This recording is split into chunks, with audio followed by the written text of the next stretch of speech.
Hello there. So on behalf of Astromatrix, I'm here today to present to you the Mercury Retrograde that's happening in Scorpio starting on the 14th of October. But before I dive into that, I just want to mention two things. Firstly, if you do enjoy our content, please support us by liking and subscribing to our channel, as well as ringing the notification bell so that you get our regular updates. And then I am in the Philippines. I'm on an island on the ocean, so there are noises, lots of noises, but hopefully the content is good enough to keep you mesmerized. So let's dive in. Mercury is retrograding. It starts the actual retrograde on the 14th of October. But it doesn't start there. There are four phases to the Mercury retrograde. The first phase is the pre-shadow phase, which started in September on the 23rd. So you may already have started feeling it. And what it does is it starts setting up themes that you will be working with during the retrograde motion. So the retrograde actually starts going backwards on the 14th of October, and it starts at Scorpio at 11 degrees.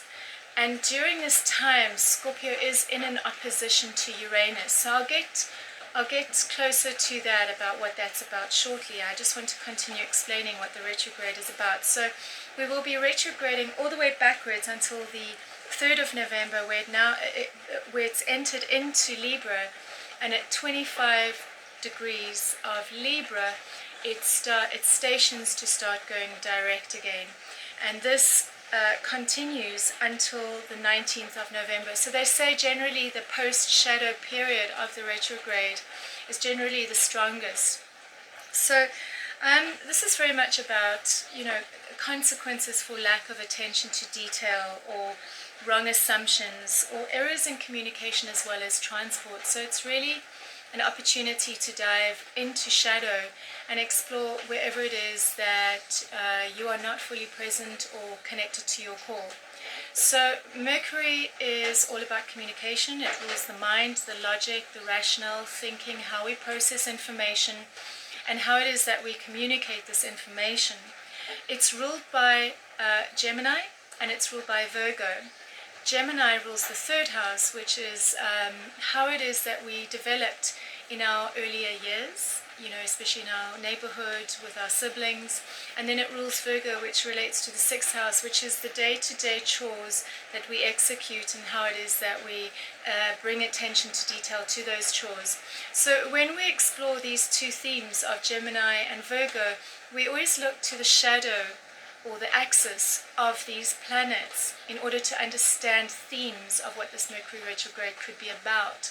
So for instance, the shadow of Gemini is Sagittarius, and so this would be glossing over information, being judgmental, dogmatic, not looking at the smaller detail, not looking at the finer detail, taking things for granted. And then the shadow of Virgo is Pisces, which again is, just kind of trusting that somebody else will do it, not fully being connected to the core, not fully being present to your responses to what is happening. So during this retrograde, this will be coming to the core to be explored. And it's all about diving into the shadow and connecting to the core. What is my core? How can I connect to that better, and how can I communicate that better? It also affects things like transportation and breakdown in communication, often technology as well. And it's really not a good time, so they say, to start things up. It's about a period of review, it's taking time out, and it's best to wait until after the post-shadow period to start initiating things again. So we have a lot of planets in retrograde still. We've still got Mars in retrograde, which during this period, on the 14th, when Mercury does go retrograde, comes into an opposition to the Sun at 21 degrees in Libra. So again, this theme of Libra is emphasized. And Mars is also at its midpoint of the Mercury retrograde. So we're really starting to feel a desire to start achieving, and a desire for clarity, because there's a lot of confusion potentially that can come with the Mercury retrograde.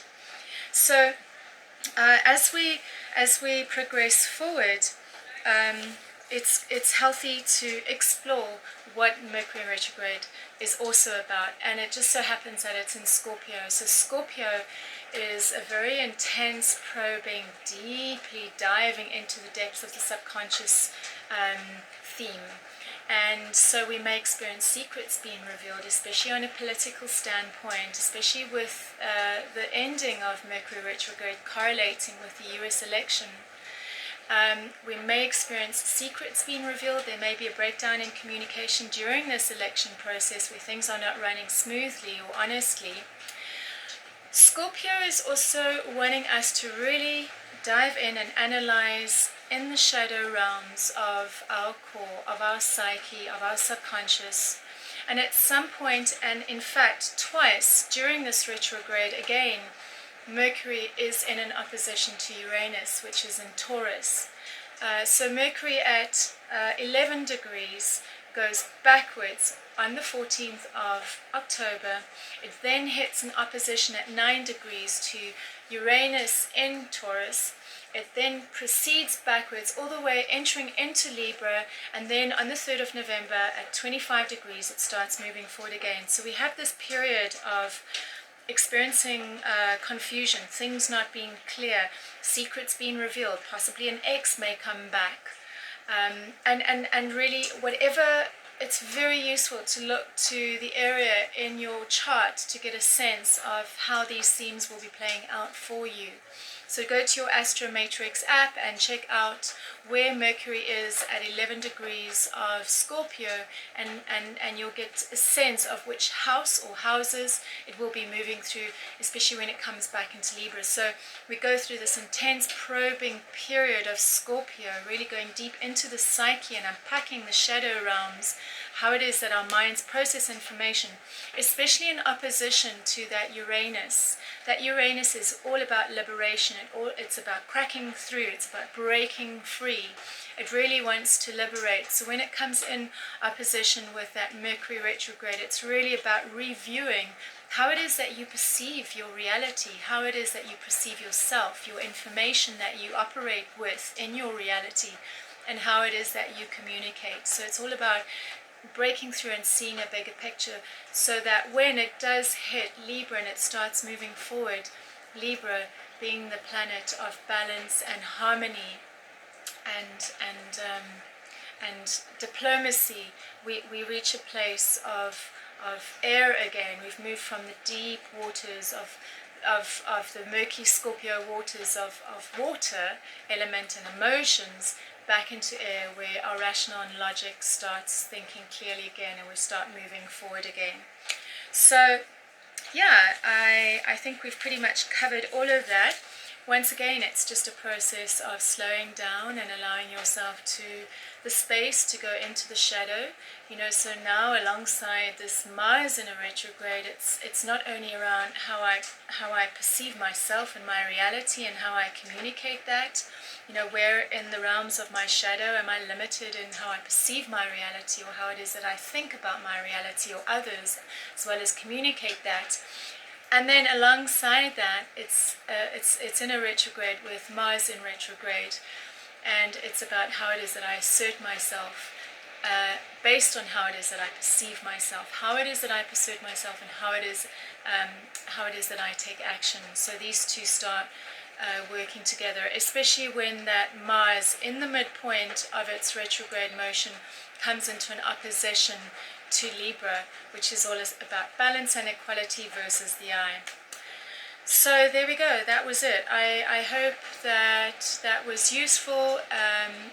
We'd love to hear your comments. We're always interested in what you have to say, especially with Scorpio. If you have any planets in Scorpio, do share with us and let us know how it is that you feel this will be impacting you, and what it is that you feel is coming up for review. What house is it in for you?